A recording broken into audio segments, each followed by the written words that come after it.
A single Type 55 destroyer took out 8 of the U.S. Navy's latest Arleigh Burke-class destroyers. I didn't make this up, it comes from the declassified U.S. Department of Defense document Advantage briefing, the contents of which were first revealed by the New York Times. For decades, the U.S. Navy has acted arbitrarily on the high seas, truly untouchable. After all, 11 powerful aircraft carriers projecting force globally, its strength is indeed formidable. But today, it has encountered an unprecedented adversary. The Type 55 10,000- unlarge destroyer, a warship that ranks among the world's first -tier destroyers. Recently, a classified U.S. document was leaked detailing a U.S. simulation of a naval confrontation with China in which one Type 55 took out 8 of the latest Arleigh Burke-class destroyers. This document was leaked from the Pentagon. Don't think this is some kind of smokescreen or decoy tactic. As for why the U.S. let this leak happen, I believe it is most likely a strong warning from certain quarters in the U.S. to the country's military: if you don't step up your game, if you don't invest seriously in weapons, or if you don't get your act together and revitalize the shipbuilding industry, the U.S. Navy's dominance will be lost forever. I think the main reason someone in the U.S. deliberately leaked this story is that the U.S. has, in fact, acknowledged that its Navy is no match for China's. It's that simple.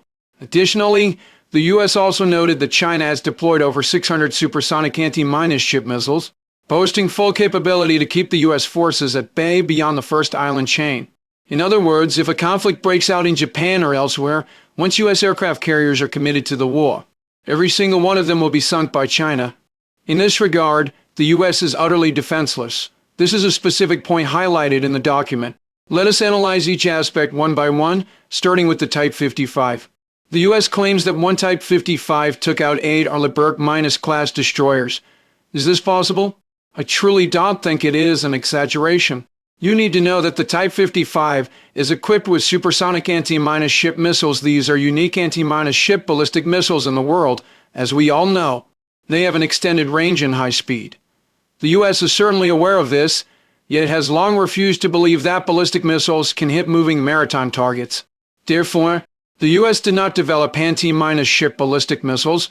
Frankly speaking, given its technological capabilities, I believe the U.S. could have developed such weapons, but it never even considered going down this path, perhaps due to inertial thinking.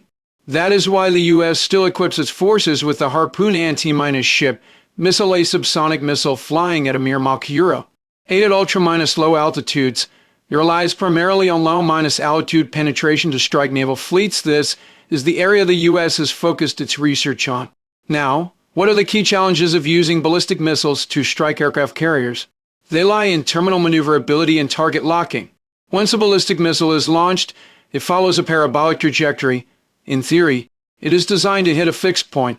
You can calculate its flight path as long as you have data on any 2 points along the trajectory.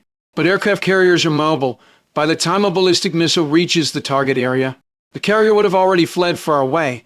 Carriers have a time window to escape and will never stay in place waiting to be hit. This is why the U.S. has always maintained that ballistic missiles cannot be used for anti-mine ship purposes. Yet China has indeed turned this impossibility into reality. It has enabled the missile to achieve maneuverable trajectory changes at the terminal phase by means of a vector thrust engine, and this is no trivial feat. Traveling at several times the speed of sound, such a missile would easily miss its target if it veers off course even by a fraction of a degree. But we must not overlook the data link system. The missile can receive real -time guidance updates. At the terminal phase, China uses stealthy high-altitude long-endurance drones or satellites to provide it with guidance.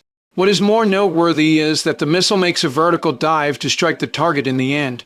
For an aircraft carrier, it is extremely difficult to detect targets directly overhead. Carriers have to curate blind spots.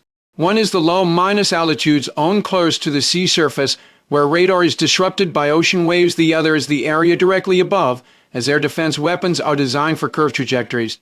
Coupled with the hypersonic speed of China's anti-mine ship missiles, the United States is left with no means of defense.